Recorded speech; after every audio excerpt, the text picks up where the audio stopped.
안녕하십니까, 박병입니다. 아침에 좀 오랜만인 거예요. 제가 이제 요즘은 별로 신문을 잘 읽지 않다가, 제가 그래 평소에 그래도 이제 참 상식적이라고 생각하는 분이죠. 정운찬 동반 성장연구소 이사장, 전 서울대 총장 하셨습니다. 이분이 이제 그래도 희망의 끈을 놓지 말자, 굉장히 좋은 글을 이제 써놓으신 것 같아요. 계엄 탄핵에 참사로 얼립진 세모, 정치권 혼란에도 한국 이상 여전, 리더는 투사, 반란자, 성자의 면모, 우리 각자가 백마탄 초인이 되자, 이렇게 적어놨습니다. 그리고 이제 군데군데 이제 대한민국 국민이라면 예 없이 2024년 연말을 불안하고 짜증스럽게 보냈을 것이다. 느닷없는 윤석열 대통령의 계엄 소동과 각종 탄핵 소추에다가 항공기 참사까지 오직하면 설렘과 다짐 속에 맞아오던 새해를 을사년 대신 을씨년스럽다고까지 했겠는가. 곧 임기를 시작하는 트럼프 대통령 리스크와 북한 김정은의 지속적인 위협, 환율 급등과 소비 위축 등 이게 한국상은 어느 때보다도 불확실성의 나락으로 깊숙이 빠져들고 있다. 현상을 적시해서 참 걱정스러운 일이죠. 걱정스러운 일이고 이제 여기에 대해서 여러 가지 말씀을 하셨습니다. 그 다음에 이제 젊으신 분 같은데 중앙일보의 논설위원이시네요. 아내리의 시시각각 차분하게 또 여러 가지 상황을 갖다가 이렇게 실었습니다. 분노에 넘어 좌절과 무력을 겪은 지난 한 달이었다. 공공이익과 모순되지 않도록 권력을 행사해야 할 국가 최고 권력자가 나부터 살고 보자는 식의 시대착오적 개혁 발동으로 국가안보의 민생을 순식간에 최악의 위기로 몰아넣는 과정을 실시간으로 목격하는 것만으로도 충분히 고통스러웠다. 이렇게 되어 있습니다. 이제 이분은 이제 윤석열 대통령의 셀프 쿠데타 내지는 법적 정치적 책임 문제를 회피하지 않겠다는 약속을 왜 안 지키는가, 이런 이제 추궁도 했습니다. 그 다음에 또 이재명 대표의 좀 여러 가지 계엄 전 입법 독주는 저리가 날 대권 탐욕 아래 탄핵을 거듭하는 헌정 농단 행포를 일삼고 무능한 공수처는 제 실력도 모른 채 무리한 수사 욕심을 부리며 수사기관끼리 조율도 안 하고 현직 대통령 체포영장 집행에 나서 온갖 헛발질을 거듭한다. 이렇게 이제 됐습니다. 전부를 이분들이 쓴 전부 내용을 다 동의하는 건 아니지만은 국가를 생각하는 마음들이 이렇게 절실합니다. 절실한데 오늘 아침에 보니까 경찰 다시 재영장을 청구를 하고 또 나왔는 모양입니다. 우리 국민들이 일반적으로 이제 공수처에 내란 혐의에 관한 수사권이 없다라고 알고 있습니다. 그런데 이제 거기다가 국수본까지 이렇게 해가지고 전번에 집행하다가 안 됐었죠. 어젠가 굉장히 그냥 국회에 가서 이제 혼나는 걸 봤습니다. 결심을 한 모양입니다. 그래서 이번에는 이제 이거 공수처의 처장의 얘기는 직접 얘기는 아닙니다만은 그쪽에 경찰 총경 출신 누가 있나 봐요. 특공대, 그 다음에 장갑차, 헬기까지 동원해서 윤석열 대통령을 체포하겠다. 근데 나는 왜 그렇게 급하게 체포를 하려고 하는가. 이게 참 그래요. 그래서 이제 한번 보니까 제가 방금 한번 정교묘 교수들의 얘기도 한번 읽어봤습니다만 성명서도 그 전에 지금 한번 그러니까 공수처에서나 이제 여러 사람들이 한번 생각해 볼게. 첫째는 이런 이제 그러니까 국회에서 청구했던 중에서 소추 결의서 중에서 내란 혐의를 갖다가 이제 삭제를 한다고 그랬어요. 그거는 이제 완전히 이제 공식적으로 된 것 같습니다. 현재 재판관이 물어보고 그게 확인했으니까 정청래 의원님.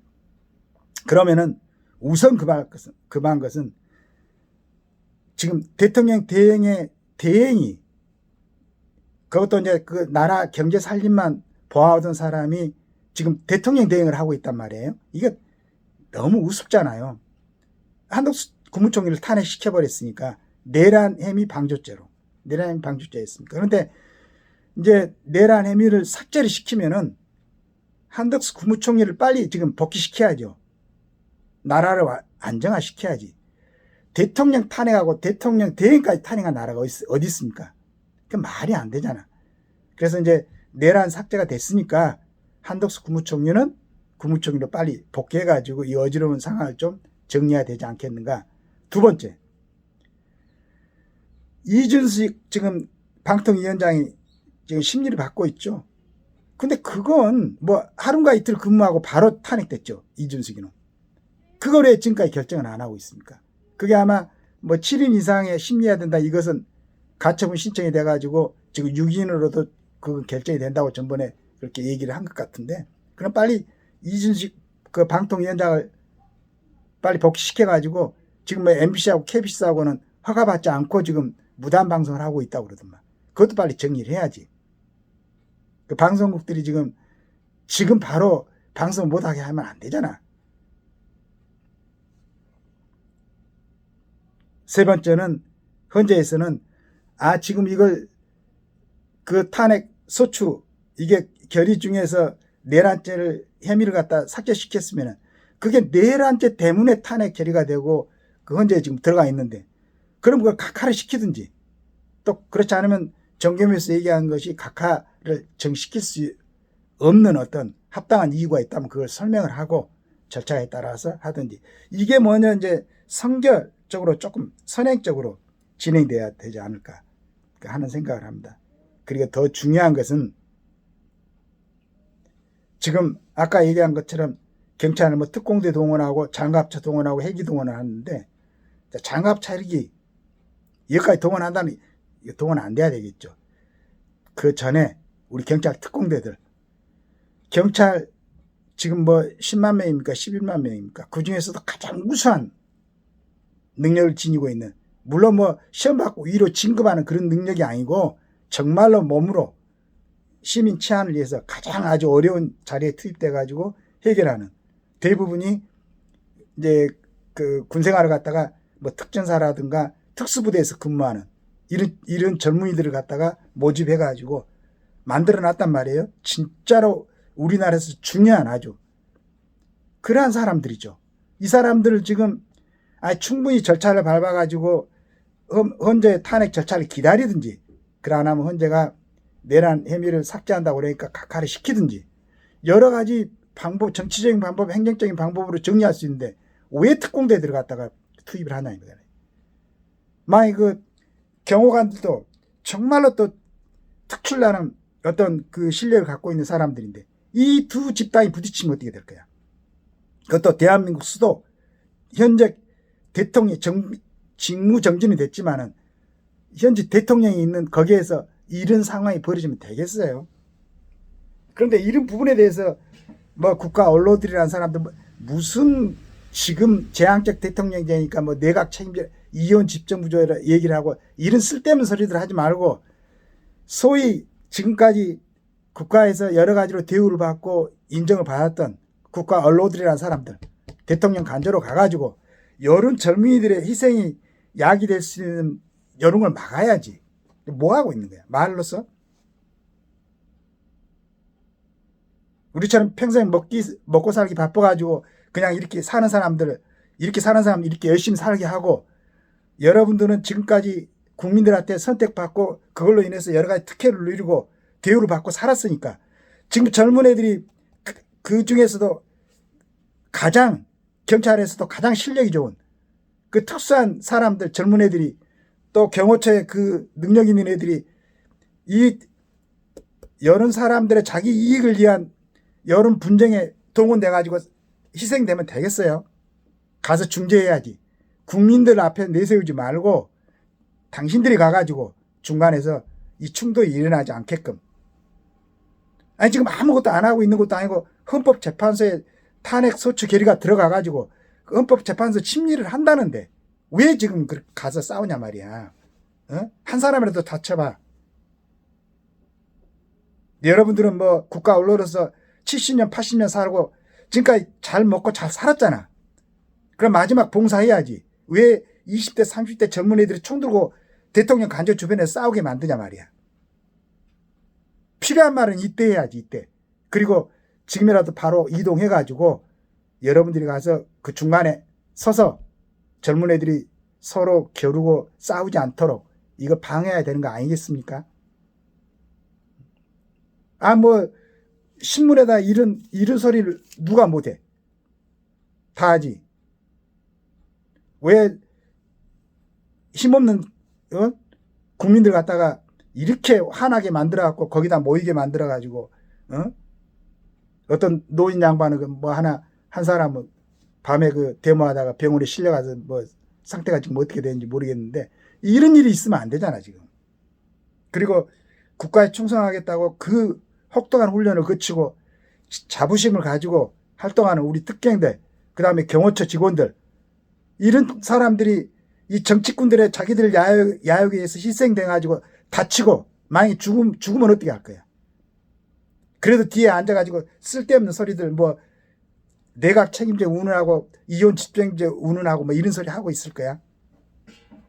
지금 한남동으로 가세요. 그 소위 언로라는 사람들 가가지고 중재를 하세요. 자기들 이익에 지금 눈이 뒤집혀 있는 이 정치인들, 이 사람들 말고 지금까지 그렇게 잘 살아왔으니까 그 권위를 가지고 가가지고 뭐 전직 국회의장 하는 사람들 신문에 가끔 보면은 재앙적 대통령 때문에, 그러면 그 사람들이 국회의장 할 때 제대로 입법했어야지. 안 하고 방치하고 있다가 그냥 어떻게 국회의장이나 한번 하고 그걸로 그 평생.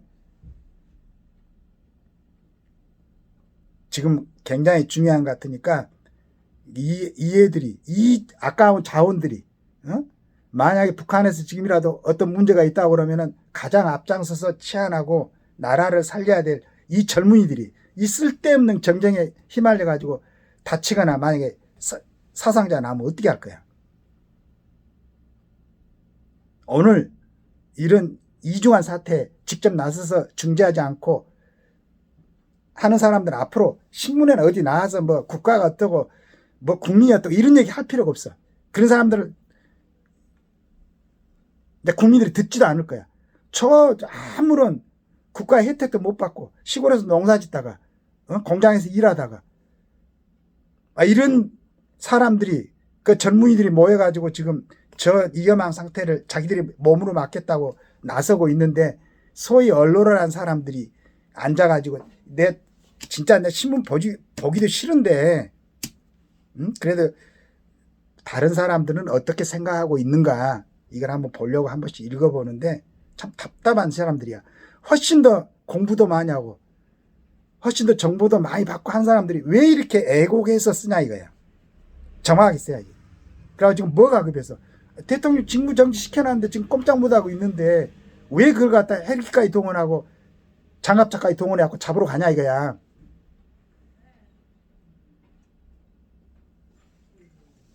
거기에 대한 어떤 얘기가 완전한 해결이 되고 완전한 진실일 수는 없겠지만은 그래도 우리 존경받고 지금까지 잘 살아오셨던 우리 정치 원로들께서 한남동으로 가세요. 가가지고 뭐 윤석열이를 설득시키든지 거기에 이제 투입되는 그 오동이라는 사람 참 시키든지 해가지고 더 이상 불상사가 나지 않도록 좀 국민들이 좀 안심할 수 있도록 지금 2024년 지나고 2025년 새로 맞이해가지고 인재 1월 초인데 이게 나라를 갖다가 다른 기업들이라든가 다른 우리 젊은이들 다 열심히도 살고 있잖아. 오로지 정치하는 사람들이 문제야 지금. 모든 문제는 이 사람들이 만들어내고 있는데 그 정치하던 사람들 중에 한 사람이었던 여러분들이 가가지고 해결하세요. 이 방법밖에 없을 것 같아. 저렇게 대처하다 지금 총이나 쏴고 만약에 뭐 헬기라도 뜨면 어떻게 할 거야? 마지막으로 제대로 된 역할을 한번 하시기 바랍니다.